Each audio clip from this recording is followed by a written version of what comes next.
Baik, selamat malam Bapak dosen. Di sini saya akan mempresentasikan hasil kerja tugas seminar saya yang ke-6, tugas ke-6, yang dimana membahas tentang penelitian kuantitatif. Nah, sebelum saya mempresentasikan hasil kerja tugas saya ini, izinkan saya memperkenalkan diri saya terlebih dahulu. Perkenalkan, nama saya Christopher Silitonga dengan NIM 52133220002. Nah, itu saja perkenalan singkat dari diri saya. Selanjutnya saya akan mempresentasikan materinya. Apa itu penelitian kuantitatif? Penelitian kuantitatif ini adalah proses sistematis untuk mengumpulkan dan menganalisis data numerik guna menjawab pertanyaan tertentu. Langkah-langkahnya itu meliputi menetapkan populasi dan sampel, merancang angket dan kuesioner, kemudian mengumpulkan data, mengolah data, dan menyimpulkan hasil.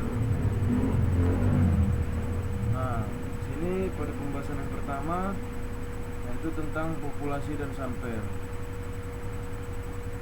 Populasi itu adalah keseluruhan kelompok yang ingin diteliti. Nah, ini perlu didefinisikan dengan jelas karakteristik dan batasan populasinya. Kemudian sampel itu adalah bagian kecil dari populasi yang dipilih untuk mewakili keseluruhannya.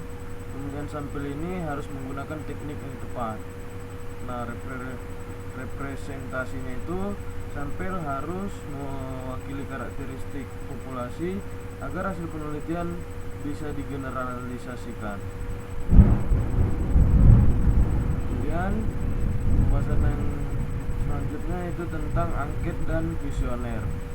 Angket itu adalah daftar pertanyaan tertulis yang dikirim ke responden untuk dijawab. Nah, angket ini harus dirancang dengan baik agar memperoleh data yang dibutuhkan. Kemudian kuesioner adalah alat pengumpul data yang terdiri dari serangkaian pertanyaan tertulis. Nah, kuesioner ini harus disusun dengan jelas, sistematis, dan relevan. Nah, jenis pertanyaannya itu bersifat terbuka atau tertutup tergantung tujuan penelitian kita. Validitas dan reliabilitasnya, angket dan kuesioner ini harus diuji validitas dan reliabilitasnya untuk memastikan kualitas data tersebut. Kemudian selanjutnya data hasil penelitian.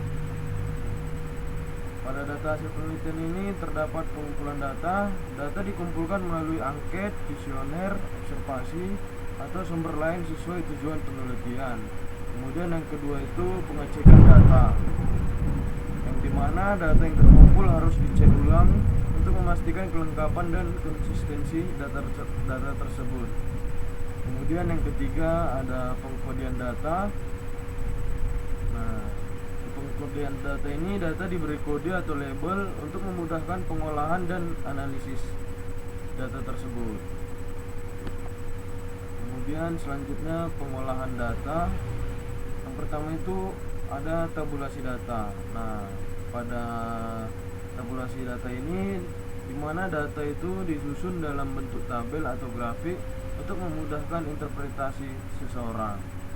Kemudian yang kedua analisis statistik.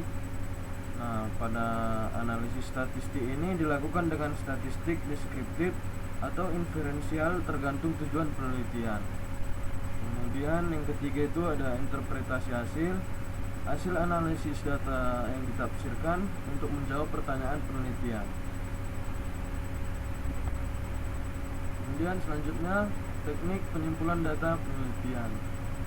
Nah, pada teknik penyimpulan data penelitian ini ada 3. Yang pertama itu ada kesimpulan. Kesimpulan ini dirumuskan berdasarkan hasil analisis dan interpretasi data yang telah dilakukan. Kemudian yang kedua ada saran. Nah, saran ini diberikan sebagai rekomendasi untuk penelitian selanjutnya atau tindak lanjut ke depannya. Kemudian ada yang ketiga, implikasi atau penerapan. Implikasi ini menjelaskan manfaat dan dampak praktis dari hasil penelitian tersebut. Nah, Nah, di sini saya mengambil salah satu contoh hasil penelitian kuantitatif yang telah diteliti, di mana berjudul pengaruh motivasi belajar dan minat belajar terhadap hasil belajar siswa SMA. Nah, populasi dan sampelnya itu, populasi penelitian ini adalah seluruh siswa SMA Negeri 1 Yogyakarta yang berjumlah 300 orang. Sampel penelitian ini diambil dengan teknik acak sederhana sebanyak 120 orang. Jadi sampel ini lebih sedikit dibandingkan populasi, lebih kecil ya. Kemudian selanjutnya ada angket dan kuesioner. Untuk mengukur motivasi belajar dan minat belajar seseorang, digunakan angket dan kuesioner yang telah diuji validitas dan reliabilitasnya. Angket dan kuesioner ini terdiri dari 20 pertanyaan untuk motivasi belajar dan 20 pertanyaan untuk minat belajar.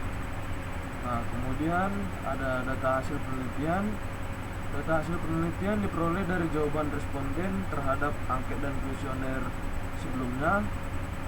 Nah, data tersebut kemudian diolah dan dianalisis dengan menggunakan teknik statistik.